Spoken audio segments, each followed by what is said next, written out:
les pas. Ils savent le pouvoir que vous représentez potentiellement. Ils savent géopolitiquement ce que vous pouvez devenir si vous vous rappelez de ce que vous êtes réellement. Depuis la prise de pouvoir et l'instauration de la première République noire, Haïti est dans le collimateur de toutes les nations occidentales. Depuis que Haïti a botté le pour que ces dernières s'entretuent, c'est la réalité que les gens ne veulent pas entendre. Ils vous disent, oh, regardez-moi ces nègres, ils ne sont pas capables de s'entendre, ils se tirent dessus, ils avaient fait la même chose. Je vous invite à vous mettre debout pour accueillir l'arrivée de ce grand homme, Kémy Séba, sous un tonnerre d'applaudissements jusqu'à ce qu'il vienne. Nous sommes maintenant le dessin d'une compétition, d'une compétition. Nous avons de la force, nous avons de la vigueur. Apportons cette force, apportons cette vigueur à Kémy Séba et son équipe. Pour lui, Kémy, ici on a dit, vous ne pas tirer sur rien chez moi. Jusqu'au bout, s'il vous plaît.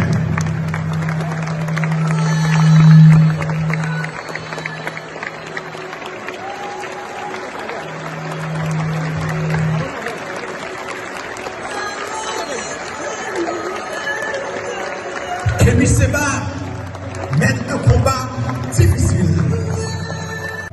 Beaucoup ont perdu leur vie, mais lui, il continue à combattre.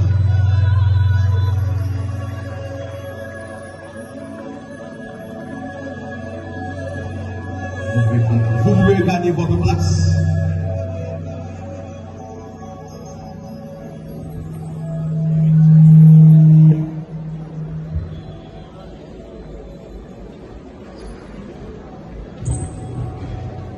Nous voulons rappeler une autre fois aux journalistes de nous aider pour une meilleure organisation de ce programme. Notamment, tâchez de vous souvenir que c'est un moment entre nègres marrons.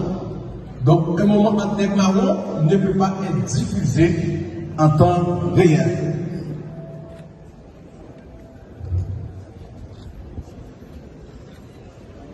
Mesdames, Mesdemoiselles et Messieurs, quelle joie, que de bonheur, que de plaisir de pouvoir accueillir sur cette terre sacrée la présence de l'apôtre du panafricanisme, Kémy Séba. Il est là aujourd'hui pour nous apporter une parole, un message dont Haïti est la mère fondatrice. Car Haïti, l'idée du panafricanisme ne lui est pas étrangère.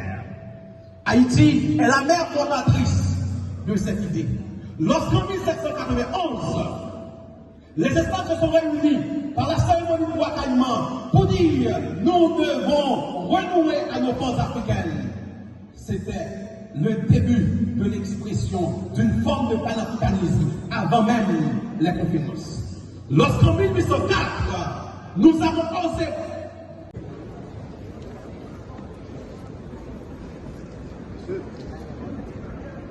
Avant toute chose,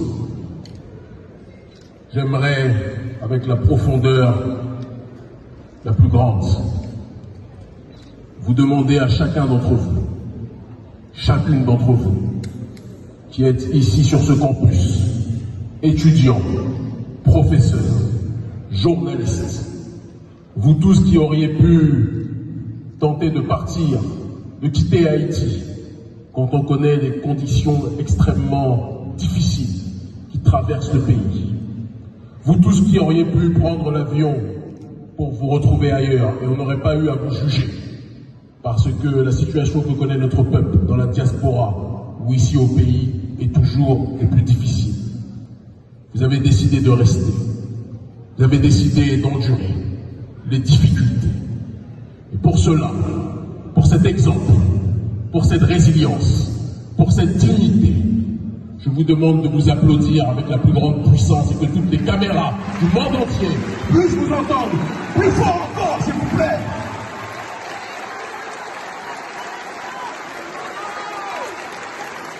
Vous êtes restés quand vous auriez pu fuir. Vous vous êtes enracinés quand vous auriez pu vous détacher. L'exemple qui est le vôtre aujourd'hui est l'exemple d'un peuple qui, même quand on veut l'ensevelir, est prêt à tout pour se libérer. Applaudissez-vous encore une fois, s'il vous plaît.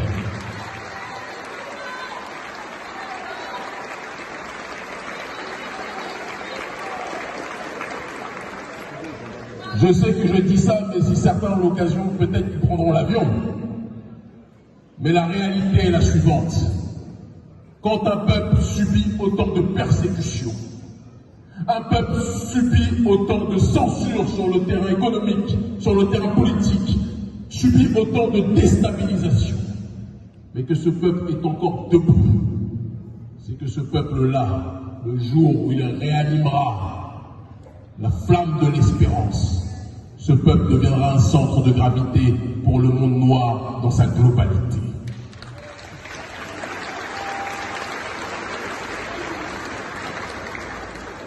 Je m'adresse à toute l'audience et aussi sans doute, comme c'est le cas dans tous mes déplacements, à quelques services de renseignement qui ont envoyé leurs émissaires ici aussi.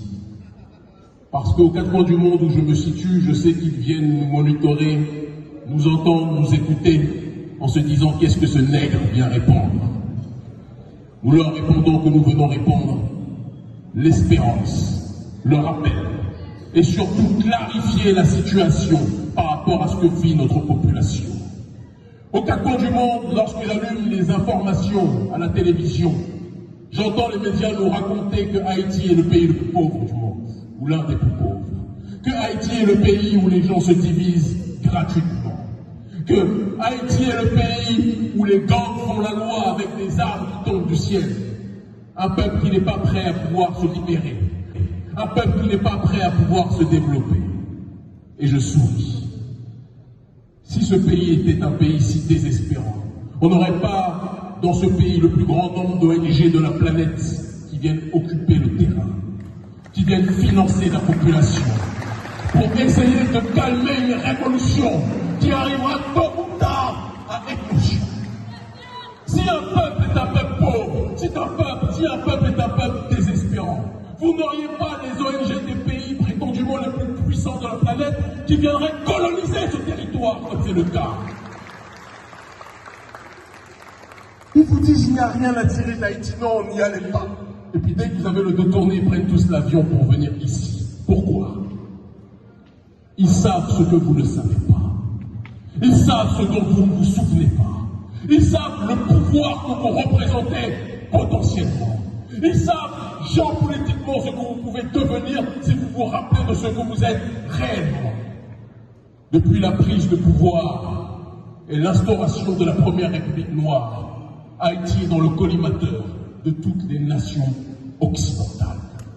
Depuis que Haïti a botté on est devant des étudiants, on va dire le postérieur. On parle avec politesse, nous sommes à l'université. Depuis qu'Haïti a botté le postérieur de l'oligarchie française, le gouvernement français et les différents régimes de la France n'ont jamais pardonné cette humiliation. Et l'Occident a toujours regardé Haïti avec méfiance en se disant que si Haïti se libère réellement, et si Haïti peut fonctionner librement, Haïti risque de devenir un sida, un syndrome d'ingéniosité définitivement acquis qui va se propager dans le cœur de tous les Noirs du monde entier. Et tous les autres pays, toutes les autres Caraïbes voudront suivre l'exemple d'Haïti, et ça les Occidentaux ne le veulent pas. Et c'est pour ça qu'ils colonisent ce territoire par deux voies. La première, comme je l'ai énoncé il y a quelques minutes, ce sont les ONG, qui viennent vous prétendre être vos amis. Mais comme on le dit toujours, des ONG qui n'aident pas les gens à se débarrasser de l'aide ne sont pas des ONG amis, ce sont des forces néocoloniales. Et c'est important qu'on l'utilise. Le deuxième aspect, et c'est l'aspect le plus crucial, on vous dit que le pays est aujourd'hui détruit par les gangs. De qui sont composés les gangs? D'Haïtiens. Vrai ou faux ce que je dis? Vrai ou faux ce que je dis? Qui a donné ces armes à ces Haïtiens? Qui a fait en sorte que ces Haïtiens puissent s'entretuer? Qui? Ceux qui se présentent comme vos amis, mais qui depuis le départ de la libération d'Haïti sont nos ennemis. Le gouvernement français, le Canada, les États-Unis, qui se présentent comme des pays qui sont là pour accompagner Haïti, sont ceux qui livrent les armes en pagaille à la population haïtienne pour que cette dernière s'entretue. C'est la réalité. Pour que cette dernière s'entretue, c'est la réalité que les gens ne veulent pas entendre. Ils vous disent, oh, regardez-moi ces nègres, ils ne sont pas capables de s'entendre, ils se tirent dessus. Ils avaient fait la même chose dans les années 70, dans les quartiers noirs aux États-Unis. Ils ont balancé la drogue, la cocaïne, la marijuana. Ils ont balancé les armes dans les ghettos pour que les ghettos s'entretuent. Et après, ils viennent dire au reste du monde, vous voyez, les Noirs ne peuvent pas s'entendre entre eux. Mais qui donne les armes? Qui brise les armes? Qui noie le peuple haïtien et qui noie le peuple noir pour qu'il ne puisse pas se relever? Nous les connaissons, mais nous devons aussi parler de la troisième partie du problème. Une civilisation n'est détruite par l'extérieur que si elle est rongée de l'intérieur. Quels sont ceux qui acceptent que ces armes puissent circuler sur le territoire? Quels sont ceux qui emploient parfois ces gangs pour assurer leur sécurité et terroriser la zone adverse? Quels sont ceux qui font en sorte que Port-au-Prince et que Haïti soient une terre de déstabilisation en accord avec la volonté de l'oligarchie d'Occident? Les autorités haïtiennes, il faut qu'on soit capable d'en parler. Quand un avion n'est pas piloté par un individu ou un groupe d'individus responsables, l'avion finit par trouver, plus que jamais, la chute, l'accident et la destruction. On ne peut pas toujours se plaindre de la puissance et de l'aspect négatif de ceux qui sont ontologiquement les adversaires de notre peuple. Mais on doit d'abord aujourd'hui, entre nous, se questionner sur les responsabilités qui sont les nôtres par rapport au drame qui arrive à notre peuple. Je sais que certains attendaient peut-être que j'appelle à détruire certaines institutions ou à détruire certaines ambassades. Non. Le seul ennemi numéro 1 du peuple noir et du peuple haïtien, ce sont les limites que nous nous fixons. Le seul ennemi du peuple haïtien, c'est la corruption que nous laissons rentrer dans nos rangs. Le seul ennemi du peuple haïtien, ce sont les égos et la jalousie mal placée qui fait en sorte que nous ne sommes pas capables de nous unifier pour résister à ceux qui veulent nous asphyxier. Le seul ennemi du peuple haïtien, c'est l'injustice sociale qui fait qu'une minorité a tout. Il faut donc que la majorité vive dans une effroyable pauvreté. On ne peut pas passer notre temps à critiquer le néolibéralisme à l'extérieur quand nous avons une petite caste à l'intérieur qui prend 95% des richesses et qui laisse 99% de la population avec 5% des richesses à se partager. Ce n'est pas possible. Oui, le colonialisme est à Washington. Oui, le colonialisme est à Paris. Oui, le colonialisme est au Canada. Mais on doit commencer par lutter contre le colonialisme à l'intérieur de nos rangs.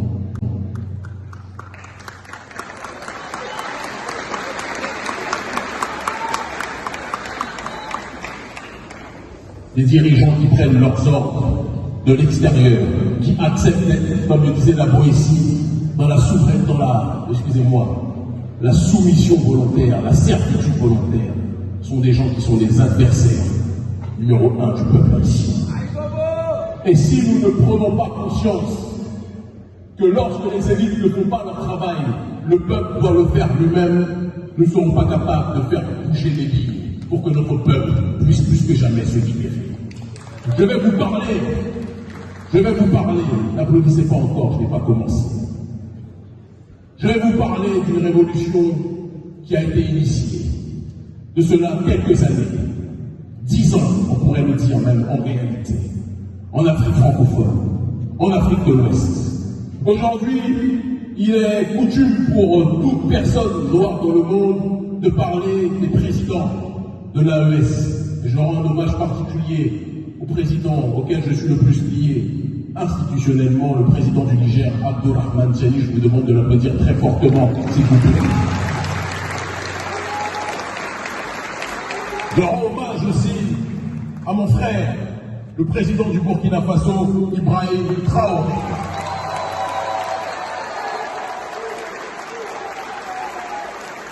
Je rends hommage à mon frère, le président du Mali, Assimi Goïta.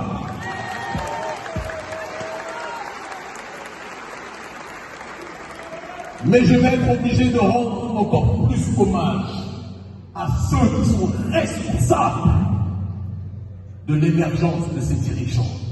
Parce que l'erreur cyclique de notre population, c'est de croire que ce sont des hommes ou des femmes providentielles qui font la révolution. Ce n'est pas ce qui s'est passé. Les trois dirigeants que je viens de citer ne sont pas les initiateurs d'un processus révolutionnaire.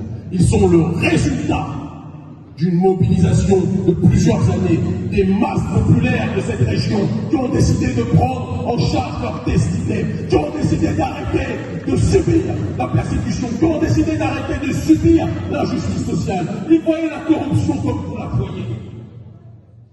Mais à un moment donné, ils ont dit, il faut que chacun mette ses différences de côté. Il faut qu'on arrête les batailles au niveau horizontal et qu'on agisse dans le cadre du combat au niveau vertical.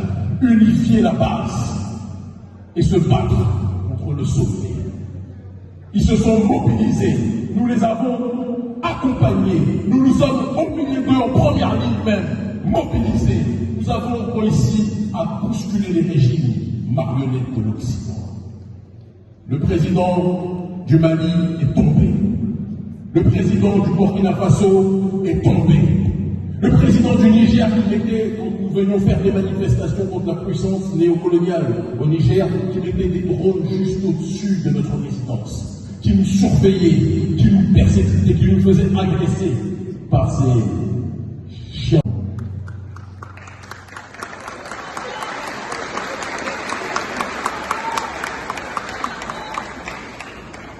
Des dirigeants qui prennent leurs ordres de l'extérieur, qui acceptent d'être, comme le disait la Boétie, dans la souveraineté, la soumission volontaire, la servitude volontaire, sont des gens qui sont des adversaires numéro 1 du peuple haïtien.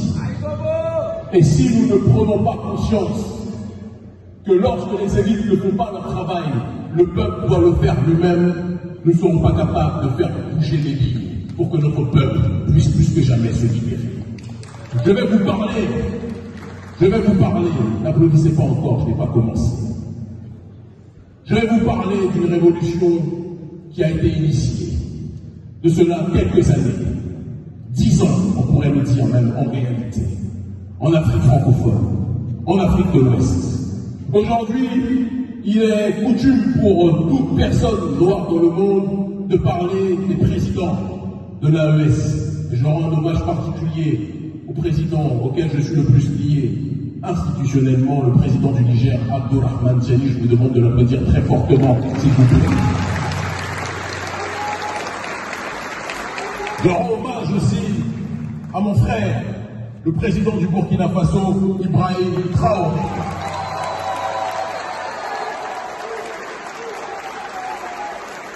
Je rends hommage à mon frère, le président du Mali, Assimi Goïta.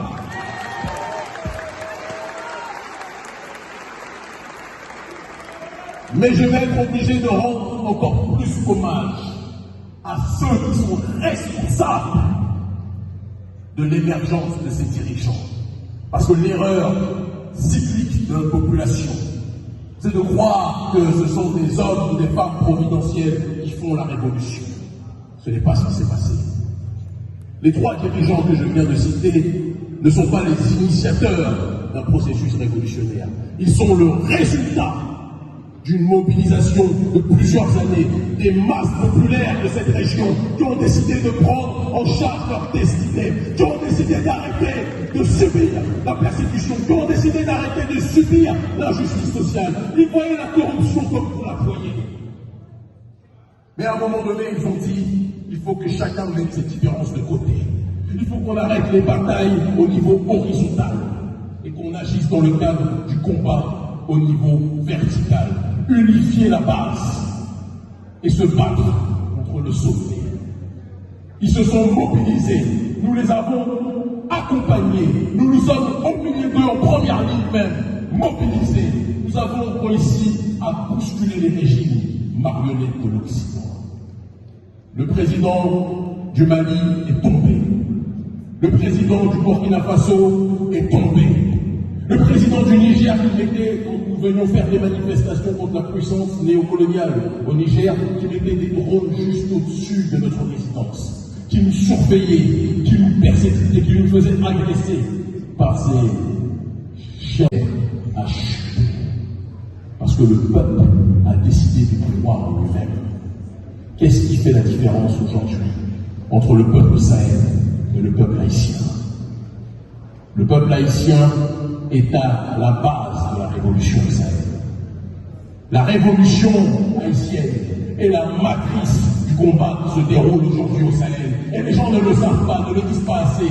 Mais moi, je veux insister sur ce fait. Lorsque nous menons la révolution, j'écris un livre en 2018 qui s'appelle L'Afrique libre ou la mort. Un chapitre entier de ce livre est dédié à Haïti. Entier. Et je déclare que c'est le pèlerinage sur cette terre.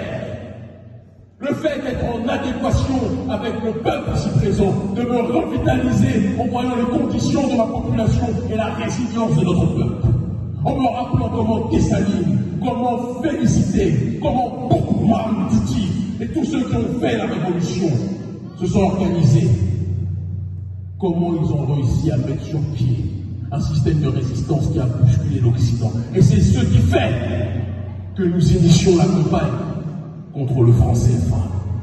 C'est ce qui fait qu'après la campagne contre le franc CFA, nous initions la campagne contre les bases militaires. Et c'est la campagne contre les bases militaires qui accélère le processus de déstabilisation des présidents marionnettes. Pourquoi je vous dis tout ça? Je vois plein de gens parmi vous qui regardent en rêvant de ce qui se passe au Sahel, en se disant c'est magnifique, vous les enviez.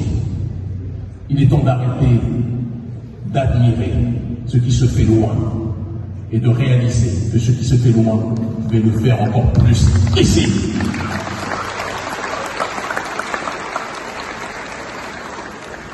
Qu'est-ce qui empêche, avec aujourd'hui l'aide d'Internet, d'organiser des mobilisations contre les différents adversaires de la population, ceux qui pillent les ressources du pays? Numéro 1, les puissances néocoloniales qui se présentent comme vos amis. Numéro 2, et troisième point, contre ceux qui acceptent d'être instrumentalisés pour déstabiliser le pays. Qu'est-ce qui vous empêche de vous mobiliser pour cela? Qu'est-ce qui vous empêche de vous organiser comme les gens se sont plaints, se sont mobilisés contre les détournements de Pétro-Caraïbes, etc. Qu'est-ce qui empêche notre peuple ici à Haïti de commencer des mobilisations contre ceux qui sont les ennemis en réalité identifiés? Il faut que chacun d'entre nous se pose des questions. Le seul ennemi que nous avons, ce sont les limites que nous fixons. Les seuls ennemis que nous avons, c'est l'absence de foi en nous-mêmes. Les seuls ennemis que nous avons, c'est le manque de confiance en nous-mêmes. J'ai lancé un appel aux gangs. J'ai eu plusieurs chefs de gang qui, depuis le début de notre séjour, nous ont contactés. Nous allons rendre public d'ici quelques jours leurs propositions par rapport à l'appel que j'ai lancé. J'ai dit aux chefs de gang qu'ils devaient baisser les armes contre le peuple. Parce que les ennemis haïtiens, c'était ceux qui leur donnaient les armes pour tirer sur le peuple haïtien. Vous allez être surpris d'apprendre d'ici quelques jours que des chefs de gang parmi les plus puissants ont compris le message que nous avons lancé.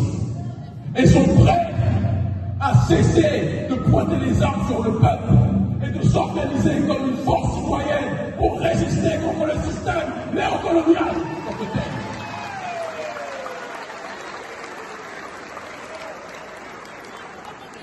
C'est pour ça que le gouvernement américain ne voulait pas que nous soyons là.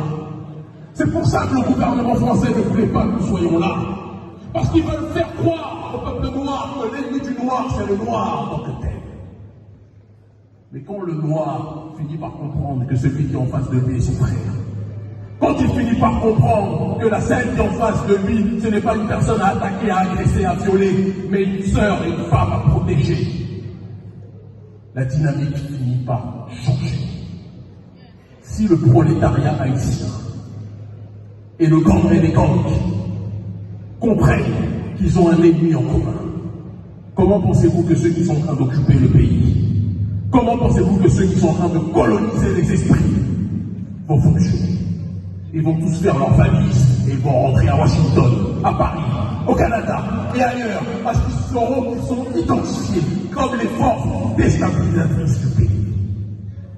Je ne fais pas partie de ceux qui se réjouissent quand l'Union africaine, qui a à sa tête un certain nombre de corrompus, en recevant les ordres des États-Unis, en recevant les ordres de l'Union européenne, envoie des militaires kenyans pour tirer sur les frères qui sont ici, qu'on appelle les gangs. Le problème, ce ne sont pas les gangs, le problème, ce sont ceux qui livrent les armes aux gangs en tant que tels. Le problème, ce sont ceux qui font en sorte que les gangs terrorisent le pays pour créer l'anarchie et que plus personne ne veuille venir ici à Haïti. Et c'est pour ça que j'ai fait partie de ceux qui se sont réjouis quand Donald Trump a dit qu'il voulait arrêter USAID. Certains ont pleuré, j'en connais. Certains se sont dit, on n'aura plus de financement, j'en connais. Mais il faut que notre peuple apprenne à vivre sans l'aide de ceux qui veulent nous voir noyer.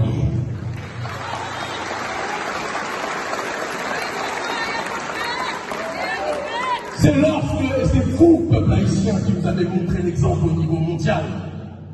C'est lorsque l'esclave rebelle décidait de quitter la plantation, se retrouver livré à lui-même, dans l'incertitude, dans l'insécurité, dans l'instabilité. C'est dans ces moments-là de transcendance et de dépassement que l'esclave rebelle finissait par trouver sa voie pour agir dans le cadre de l'autodétermination. Nous n'avons pas besoin de l'aide des gens qui se considèrent comme les messies d'Haïti. Le seul messie d'Haïti, c'est l'haïtien et l'haïtienne en tant que tel.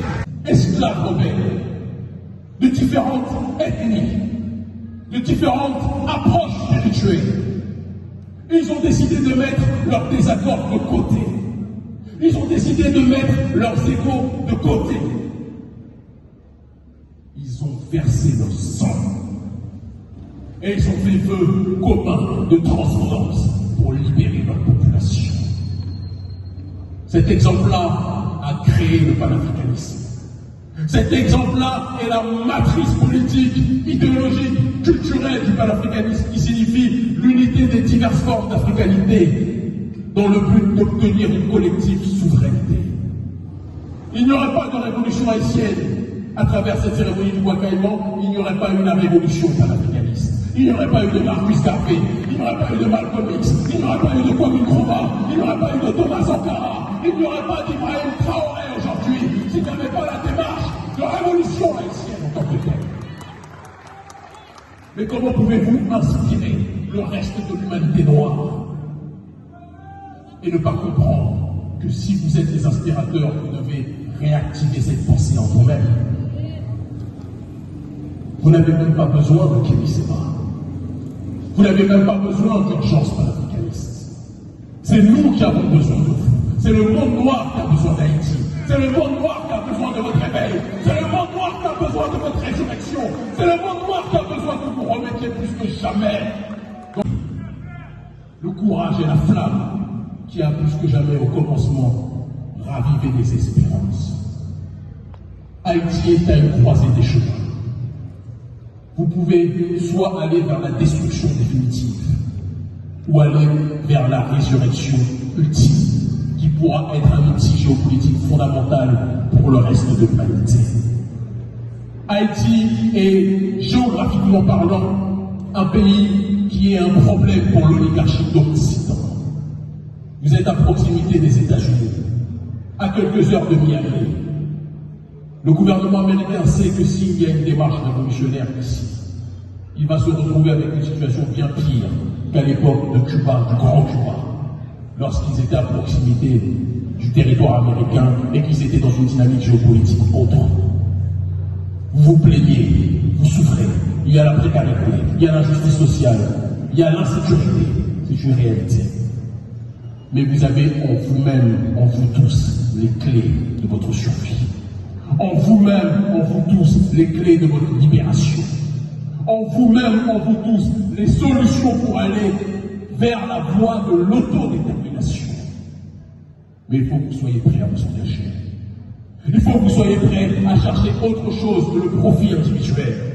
Il faut que vous soyez prêts à chercher autre chose que la survie égoïste de l'un au détriment des autres. Qui est prêt à donner sa vie pour Haïti? Qui est prêt à donner sa vie pour Haïti? Qui est prêt à donner sa vie pour Haïti? Qui est prêt à donner sa vie pour Haïti? Je ne vous entends pas.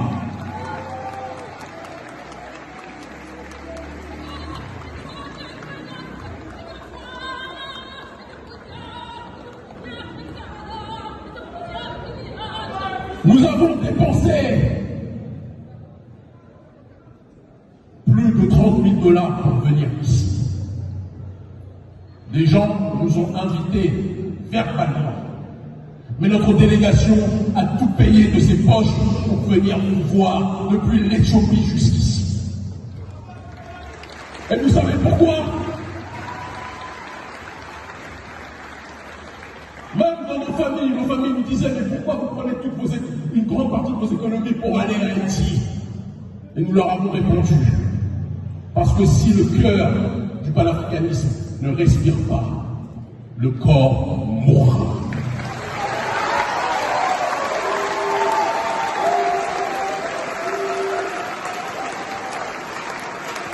Vous êtes le cœur du panafricanisme.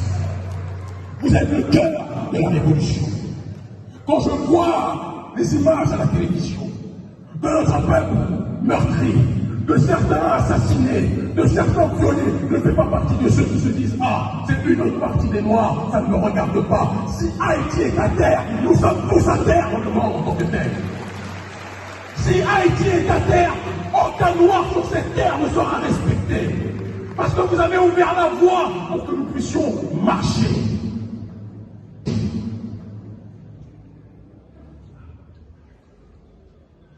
Peuple haïtien, souvenez-vous de ce que vous dit l'hymne national haïtien.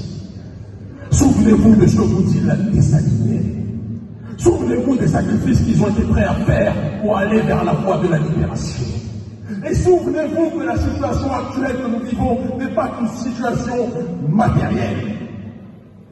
C'est une démarche dans l'immatériel.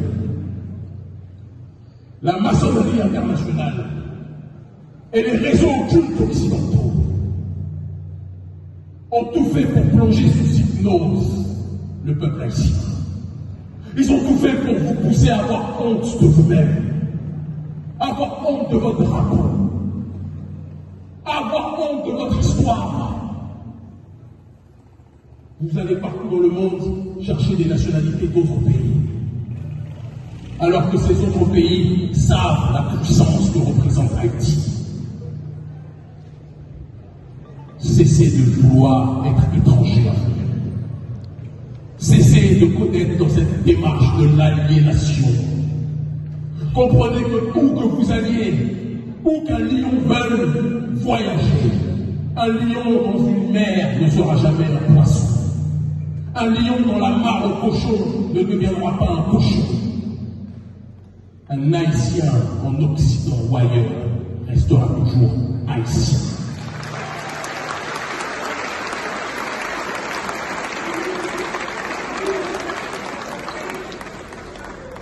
Je suis venu vous demander quelque chose de formel. Et c'est pour ça que j'ai quitté l'Éthiopie pour venir jusqu'ici avec ma délégation. C'est pour ça que nous avons accepté de nous séparer de nos familles et de prendre les risques d'être arrêtés par la police à Madrid, d'être bloqués dans d'autres escales que je ne citerai pas parce qu'on va les refaire au retour. C'est pour vous délivrer ce message. Nous allons organiser dans les mois à venir une commission pardon, réconciliation avec ceux des gangs qui ont compris qu'ils ont été instrumentalisés.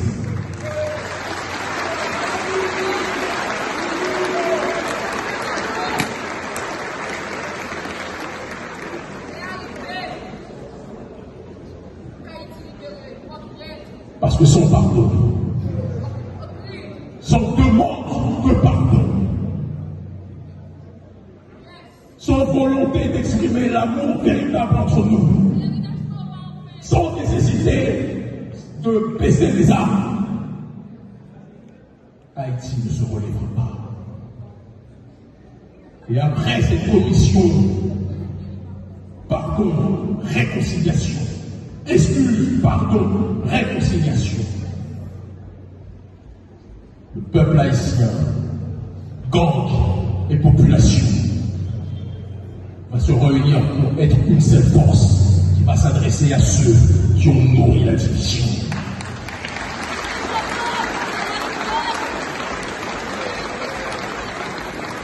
C'est ce que le gouvernement américain ne veut pas. C'est ce que le gouvernement français ne veut pas. C'est ce que le gouvernement canadien ne veut pas. Mais c'est ce qui va se passer tôt ou tard.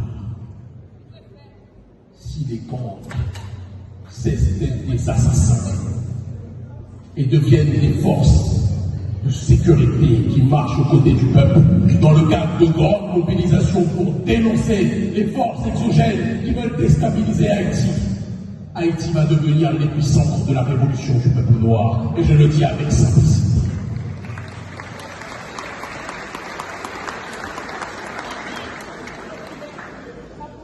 Les autorités au Sahel vous disent, vous rappellent, à travers ma voix,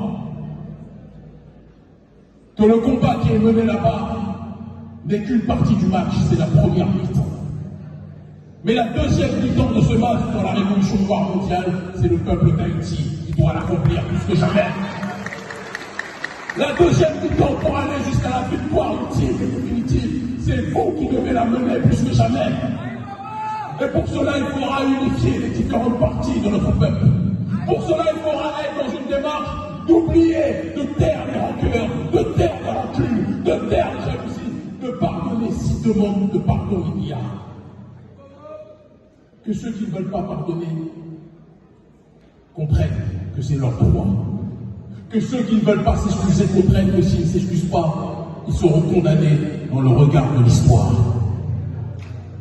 Mais nous devons comprendre collectivement que si nous sommes unis, ni une bombe nucléaire, ni une armée étrangère, ni Blackwater, ni les services de renseignement américains ni occidentaux ne pourront stopper Haïti.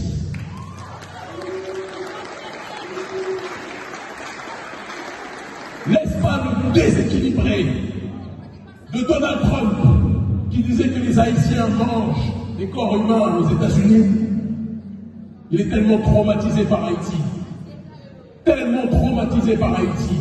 que pour lui, les Haïtiens, au XXIe siècle, n'en sont encore à ce stade.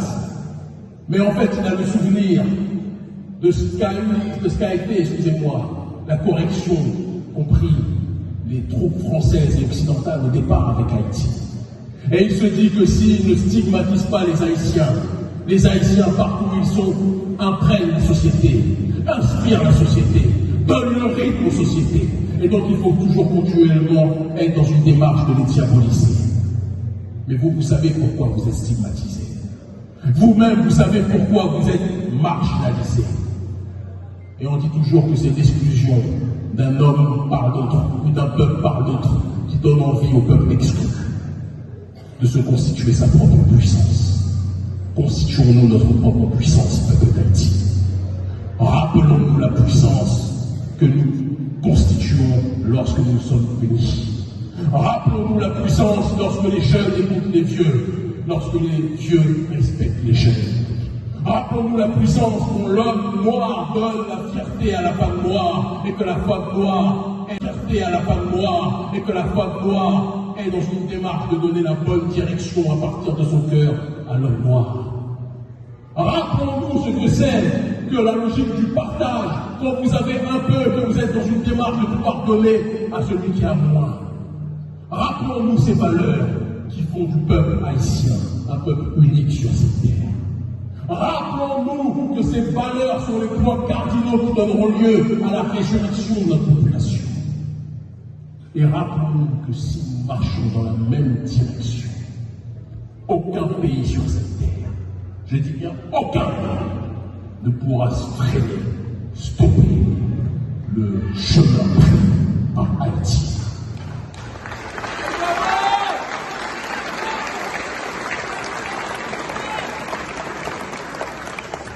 J'ai entendu il y a quelques semaines, et je terminerai mon allocution préliminaire par ça,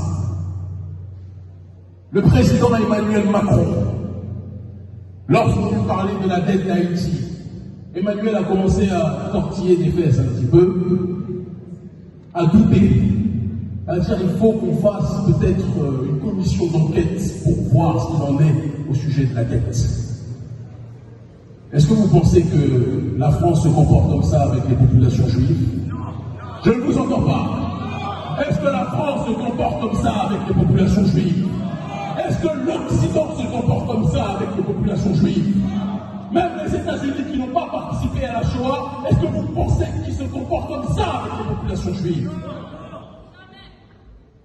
Mais pourquoi un crime qui a été bien pire, l'esclavage, la recolonisation, l'endettement, aujourd'hui en 2025, ceux qui sont responsables de ce crime, ceux qui noient Haïti d'armes, qui déstabilisent le pays, vous disent que lorsqu'on leur parle de la dette, ils vont réfléchir pour voir ce qu'il en est exactement. Parce que vous ne leur donnez pas envie d'avoir peur et d'accomplir leur mission. Vous êtes trop gentils, peuple d'Haïti, avec les gens qui veulent vous voir disparaître. Vous êtes trop accueillants avec ceux qui veulent vous voir régner de la terre. Vous êtes trop généreux, empathiques, fraternels avec ceux qui veulent vous effacer de la surface de la terre. Le jour où le président Macron va voir des mobilisations comme nous les organisons partout en Afrique francophone contre le néocolonialisme français, contre l'impérialisme occidental, je peux vous assurer que eux tous vont commencer à venir à Port-au-Prince et à dire « nous sommes prêts à discuter avec vous ». Mais la vraie question, êtes-vous prêts à marcher pour aller vers cette voie? Êtes-vous prêts à marcher pour aller dans cette direction? Êtes-vous prêts à matérialiser la fierté d'Haïti au-delà des slogans? Êtes-vous prêts à risquer le peu que nous avons pour aller vers la voie de la libération? Nous pouvons faire avec vous une partie du chemin. Mais la partie la plus importante du chemin, il n'y a que vous et vous. Il n'y a que vous et vous seuls qui pouvez l'accomplir.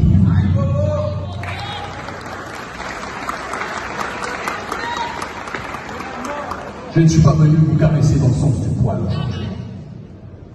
Comme jamais d'ailleurs. Je ne suis pas venu vous dire ce que vous vouliez entendre. Oui, nous sommes un peuple de rois. Oui, nous sommes un peuple de géants. Mais un peuple de rois qui se comporte comme un peuple de moutons mérite de finir à l'abattoir. Un peuple de rois et de reines qui se comporte comme des moutons mérite de finir dans l'assiette du colon.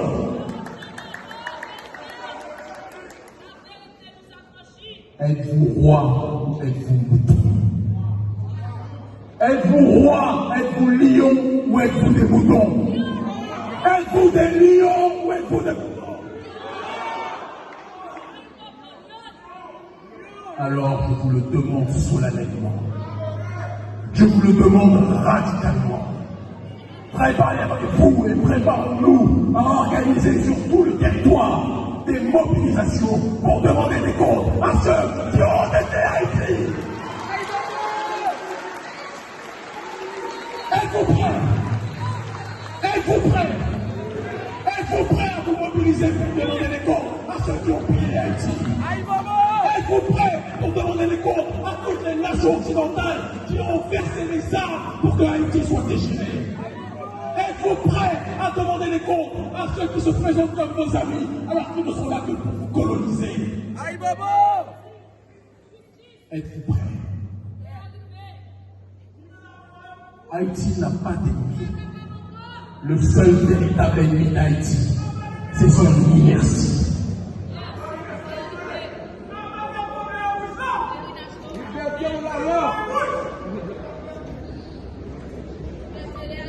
Des amis nous regardent. Félicité nous regarde.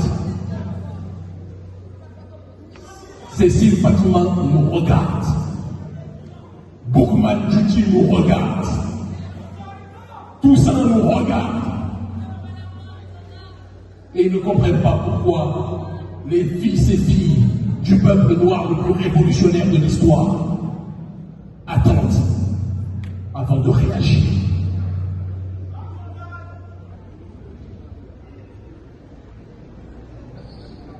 Peuple d'Haïti, rappelle-toi de qui tu es. Peuple d'Haïti, rappelle-toi quelles sont tes valeurs. Peuple d'Haïti, rappelle-toi de ta mission. Peuple d'Haïti, rappelle-toi de ton véritable drapeau. Peuple d'Haïti, rappelle-toi de ta détermination. Unifiez-vous, unissons-nous, mourons. La liberté ou la mort, ce n'est pas un slogan. Ça doit être quelque chose que nous devons matérialiser dans les prochains temps. Mobilisation sur tout le territoire. Union du prolétariat et des conquistadors qui demandent pardon. Résistance, et vous aurez le soutien des pays du Sahel. Vous aurez le soutien dans le cœur des Sapiens.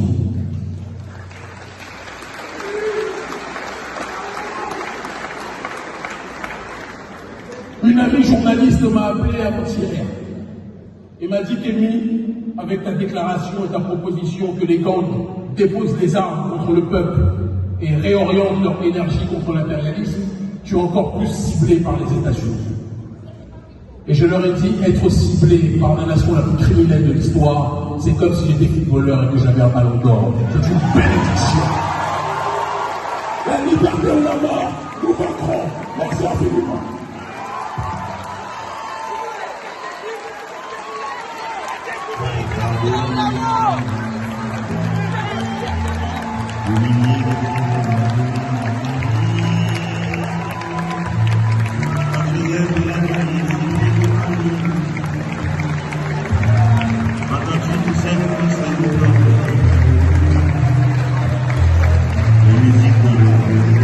Merci.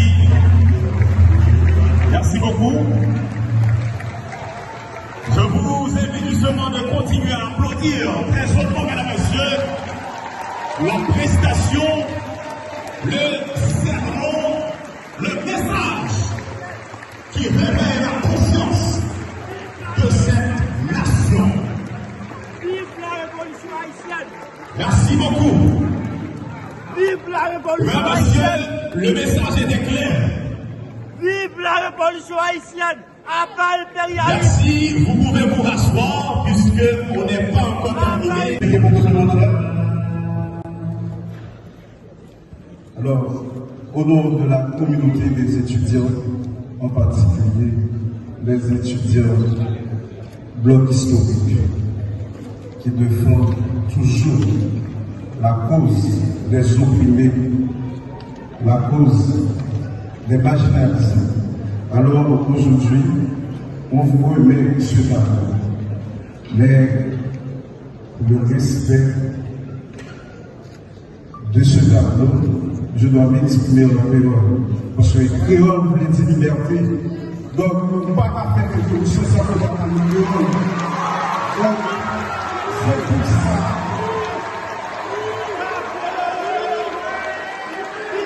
Si vous voulez une révolution toute bonne qui peut faire dans notre pays, il faut nous tous nous parler créole. C'est pour ça, je vais expliquer tableau ça en créole. Tableau ça, il retrace histoire peuple haïtien. Depuis 1492, arrivé jusqu'à 1804, bataille de Vexia. C'est-à-dire tout chemin ça, c'est un ensemble de luttes qui a touché à 1804. 1804, nous devons représenter comme un peuple de lumière. C'est pour ça, c'est pas pour ça que Simon Bolivar est entré en Haïti, vient chercher lumière. Et lumière ça, c'est lumière de la liberté. Pour le peuple Amérique latine. Eh bien, c'est ça que nous faisons passer à travers, c'est ça que nous représentons là. Nous, un groupe monde qui symbolisait lumière. FISA qui symbolisait Haïti. Ensemble avec nous, flambeau nommé. Et bien, c'est ça, petit tableau. Haïti, c'est maman liberté. Merci. Il y a d'autres cadeaux qui viennent. Alors, présentons les cadeaux. Alors, je le présente. Je vais passer le cadeau. Donc, ça, c'est les latéraires. Tu veux expliquer? On dépose un tel cadeau après. Le peuple va pouvoir le voir. Alors, mes chers amis,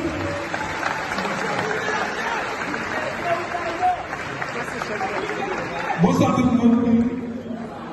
Bon, c'est un plaisir pour moi pour participer dans une activité ça.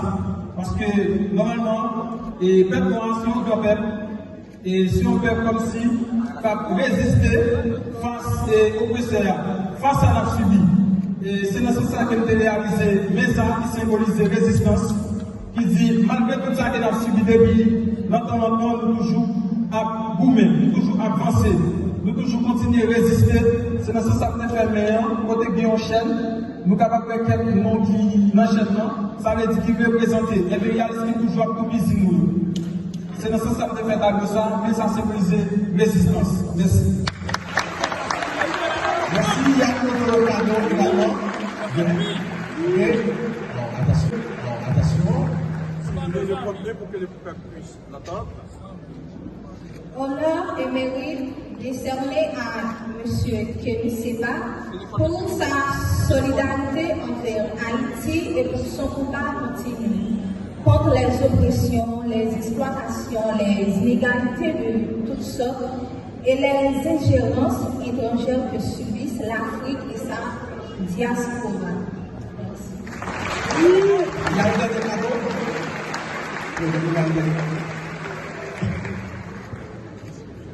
Aïbobo pour tout le monde qui croit dans le combat. Aïbobo pour tout le monde qui croit dans la bataille réelle. Aïbobo pour tout le monde qui croit que le rêve Papa Nation n'a pas gagné. pour lui dire, nous vous donnons des armes, nous vous donnons de l'argent à une seule condition. Partout où vous passerez, abolissez l'esclavage. Nous vous donnons des armes, nous vous donnons des moyens, à une seule condition. Partout où vous passerez, abolissez l'esclavage. Quelle meilleure forme d'expression du panafricanisme, si ce n'est de la solidarité désintéressée au peuple. Mesdames, Messieurs, je vous demande encore de vous applaudir et d'applaudir Kémy Séba qui vient d'arriver ici.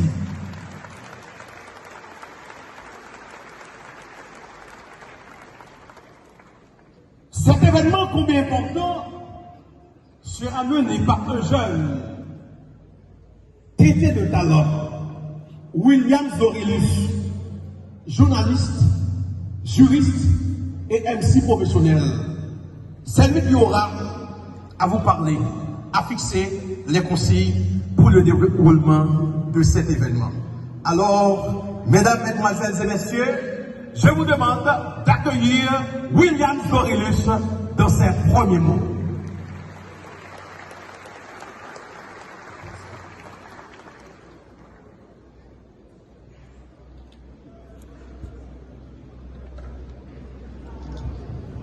Merci beaucoup. Mesdames, Messieurs, chers compatriotes, étudiants, penseurs, éveillés d'Haïti et d'Afrique, Il est des moments où l'histoire ne se contente pas de se répéter. Elle appelle, elle convoque, elle exige. Aujourd'hui, en ce lieu de savoir et de mémoire, nous répondons à cet appel. Et pour donner un ton plus particulier à cette cérémonie, l'obligation nous est faite d'entonner la dessalinière. Il est des chants qui ne vieillissent jamais, des hymnes qui traversent le temps comme des coups de clairon pour réveiller la mémoire. Mesdames et messieurs, je vous invite à vous lever question d'entonner notre dessalinière.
Cette position étant, mettez-vous encore s'il vous plaît, parce que quand l'Afrique parle, elle le fait en 1000 langues, mais son âme reste une.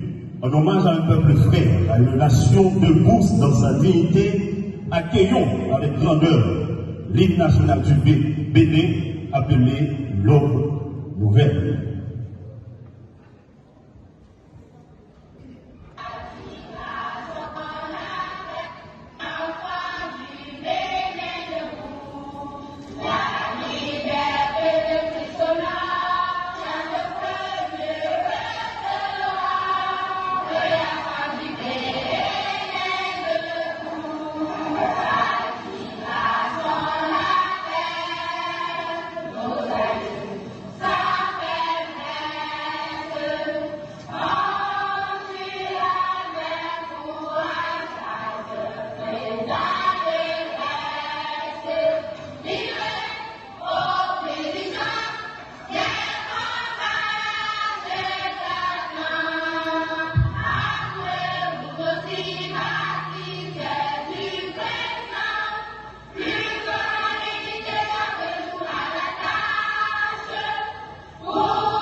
ces aliments.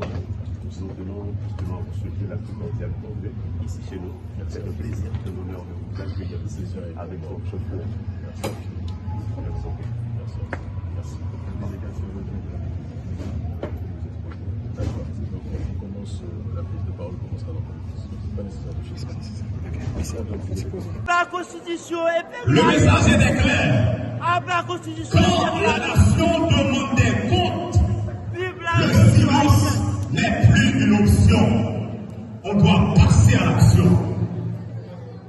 Et comme aime si bien dire le docteur Kenny, tous les nègres ont une dette envers Haïti.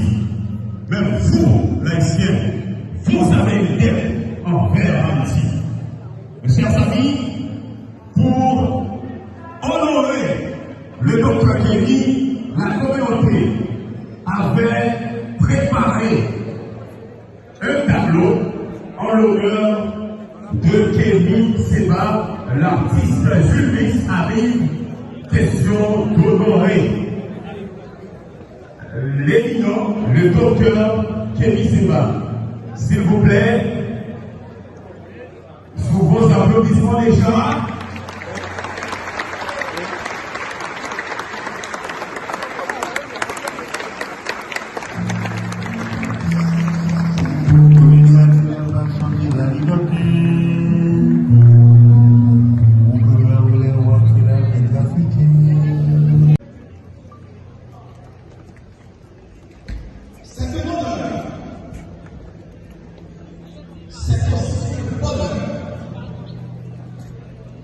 de pouvoir avoir la chance aujourd'hui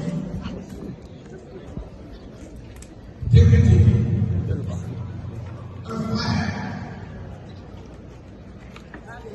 un frère qui vient de loin, mais par les autres qui vient de très proche. Et aujourd'hui, cet apôtre du parlementarisme va pouvoir parler aussi pour le transfert, la place de l'espoir dont nous avons besoin pour contribuer à la reconstruction de ce pays qui nous a fait naître et à regretter. Chers étudiants, mesdames, mesdemoiselles et messieurs, un peuple qui a autant de jeunes, c'est un peuple qui est appelé à grandir, qui est appelé à prospérer. Deuxièmement, prospérons face aux défis que nous avons aujourd'hui. Nous avons l'obligation de faire des choix conséquents pour que nous ayons la conscience tranquille lorsque les générations montantes auront à nous demander des comptes. Et je me rappelle de cette déclaration du président SSB lors de sa prestation de serment, il disait: si dans 2000 groupes, nous nous constituons les voleurs qui la pillent, qui les brisent, c'est le temps. Je pense que nous avons d'appartenir à cette génération, la génération de Kaoré, la génération de Kenny Seba. Et cette génération qui est debout, la génération qui est debout contre l'impérialisme, la génération qui est debout contre la néocolonisation. Quel privilège d'être de ceux qui croient que ce pays va se mettre debout. Et vous qui êtes témoins de cet événement, si vous croyez et que vous êtes debout et que vous êtes d'accord, encore, vous n'êtes pas simplement là pour écouter, mais vous êtes là aussi pour agir en apôtre et acteur du panafricanisme. Je veux vous entendre.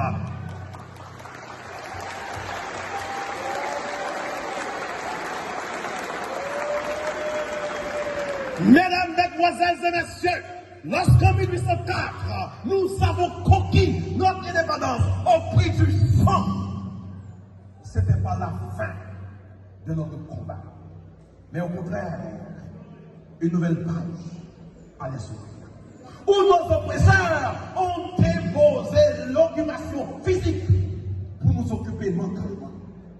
Et rappelez-vous, lorsque la France a délégué Maurice Gaspard pour dire quel outil peut-on utiliser pour coloniser ce peuple, quand il dit, il existe dans ce pays des hommes qui se voient si français, des hommes qui se voient si blancs, on peut les utiliser pour continuer une nouvelle forme d'occupation. Ne me dites pas pourquoi, quelques années plus tard, nous avons signé le concordat de 1860, par lequel nous avons remis notre éducation à nos oppresseurs.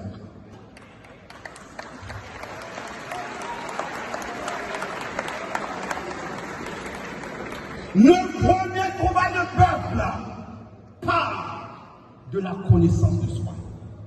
Il est temps de nous demander qui nous sommes, d'où nous venons. Ceci nous aide à comprendre que ce combat dans lequel nous nous engageons, c'est un combat difficile. Regardez, tout autour de nous, c'est un mensonge. Les oppresseurs sont si puissants. Physiquement, vous les voyez. Mais ils utilisent un outil puissant qu'on appelle éducation. Et il y a ceux qui viennent de l'université fraîchement. Si on leur demande quel a été le premier philosophe du monde, ils ne vont pas hésiter pour vous dire Thalès. C'était le premier philosophe, Thalès, Anaximandre, Anaximène. Mais mes chers amis, nous réfléchissons pour la première fois, peut-être pour toujours dans l'histoire et dans le temps. Si Thalès a appris la philosophie en Égypte auprès d'Imhotep, comment peut-on voir que Thalès comme le philosophe du monde? Réfléchissons pour l'instant. Ceci, c'est un exemple vivant pour nous montrer comment et combien les colonisateurs sont si puissants, ils continuent encore à occuper votre esprit. C'est la sans raison que vous allez vous voir. En tant que Noirs, nous sommes les seuls peuples. Nous avons un Dieu qui semble à nos oppresseurs et un diable qui nous ressemble.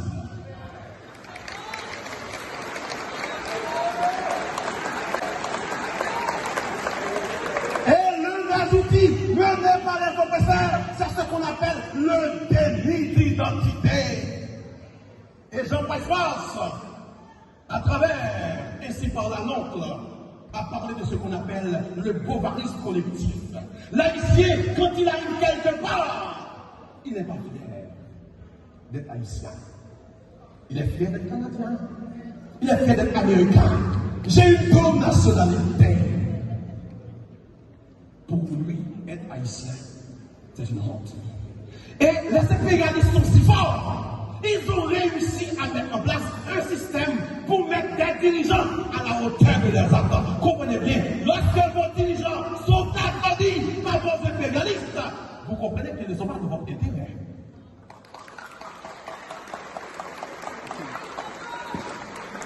Assimi Goïta, Ivoire Paraoré, Tchani, ils ne sont pas aimés parce qu'ils font un travail contre l'intérêt des oppresseurs.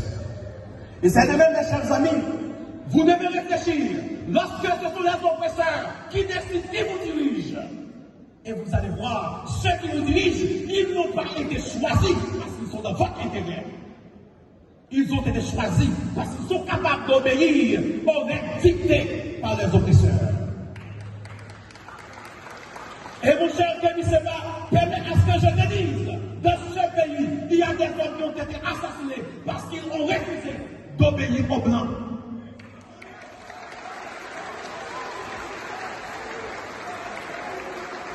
C'est le cas de Rosanne Bobo. En 1915, lorsque les Américains ont débarqué en Haïti, ils ont décidé d'aller vers le président. Quand il dit, je préfère mourir, m'envelopper dans mon drapeau, au lieu de servir les étrangers.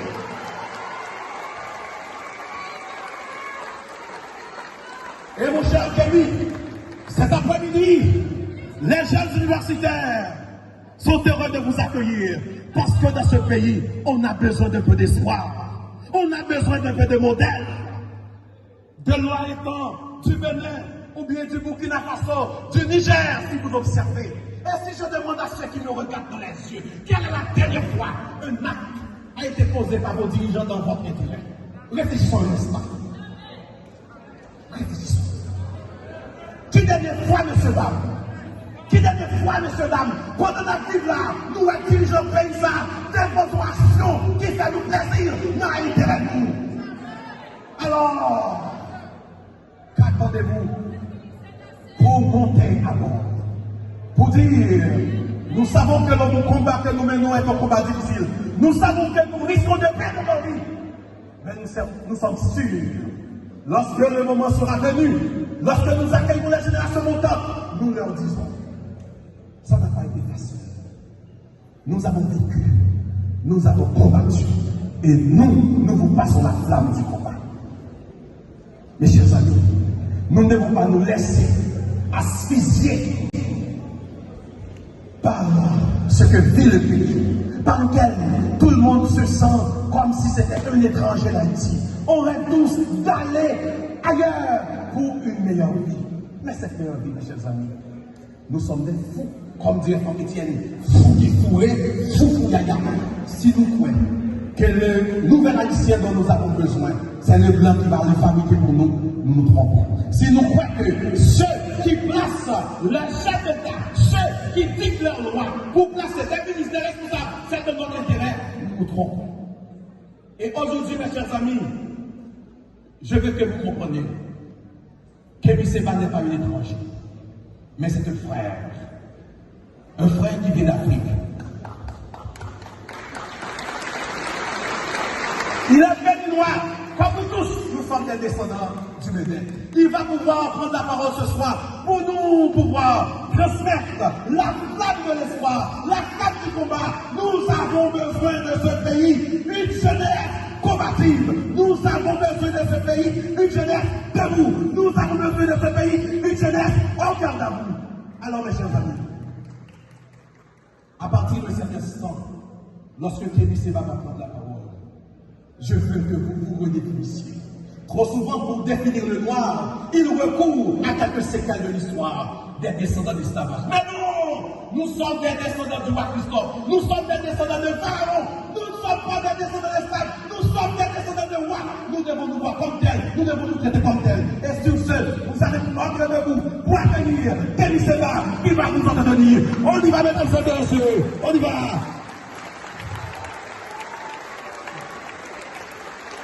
Mon cher Kémy Séba, voici la jeunesse haïtienne. Cette jeunesse debout, assoiffée d'espoir, qui vous choisit comme son modèle. Dites-nous ce que nous devons faire, sur quel sillage marcher.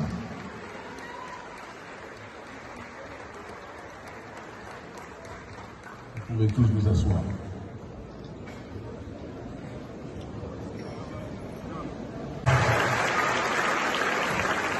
Merci beaucoup. Comme ça, un bon. On ne demande pas justement d'applaudir. Vous applaudissez vous-même. Mesdames, Messieurs, encore une fois, nous allons écouter Wapi Happy. Vous savez que Wapi est content, alors il va exprimer sa joie ce soir avec nous. Est-ce que vous êtes content de le voir? Je vous demande de l'applaudir, s'il vous plaît, dans cette ligne-là.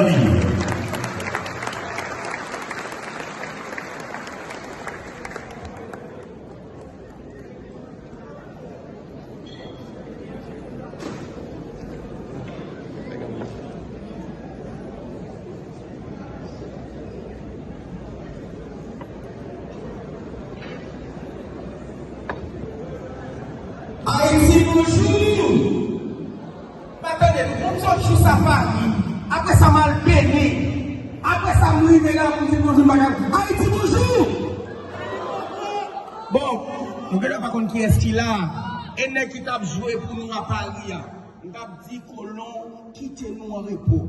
Nous avons une bouteille de l'eau sans tête moins. Nous avons dit nous besoin de l'eau, nous besoin d'effet, nous besoin de soleil, nous besoin de la pluie, nous besoin d'électricité. Nous ne pouvons pas vivre Et pour ça, musique, nous allons chanter pour nous là, le cri du peuple. Nous, c'est cri. Nous devons crier. Nous, c'est bouche. Monde qui pas parler. Nous, c'est jeu. Monde qui pas ouais. Et nous, c'est pied. Ça qui pas marcher. DJ balance la sauce.